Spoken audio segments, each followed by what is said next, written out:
பழனி அடிவாரம் திரு ஆவினன்குடி கோவில் அருகே தீ விபத்து ஏற்பட்டதால் பரபரப்பு நிலவுகிறது.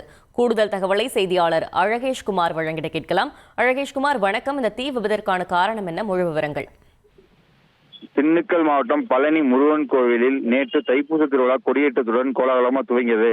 அதனையடுத்து ஆயிரக்கணக்கான பக்தர்கள் தற்போது பாத யாத்திரையாக வந்த வண்ணம் உள்ளனர். இந்த நிலையில் பழனி அடிவாரம் திரு ஆவினன்குடி கோவில் எதிரே உள்ள சன்னதி வீதியில் உணவகங்கள், பூஜை ஜாமான் கடைகள், டீ கடைகள் என பல கடைகள் செயல்பட்டு வருகிறது. இந்த நிலையில் அதிகாலை சன்னதி வீதியில் உள்ள ஒரு கடையில் திடீரென தீ விபத்து ஏற்பட்டது. தீ விபத்து குறித்து தகவல் அறிந்த தீயணைப்புத் துறையினர் மற்றும் போலீசார் சம்பவ இடத்திற்கு விரைந்து வந்து தீ அணைக்கும் பணியில் ஈடுபட்டனர்.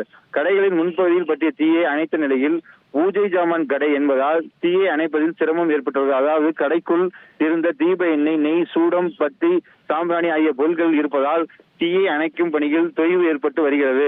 மேலும் அதிகாலை நடந்த சம்பவம் என்பதால் பக்தர்கள் யாரும் அதிக அளவில் இல்லை, மேலும் பாதிப்பு ஏற்படவில்லை எனவும், மேலும் தீ விபத்துக்கான காரணம் குறித்து போலீசார் தீவிர விசாரணை மேற்கொண்டு வருகின்றனர். மேலும் கோயில் அருகில் நடந்த சம்பவத்தால் அப்பகுதியில் பெரும் பரபரப்பு ஏற்பட்டு வருகிறது.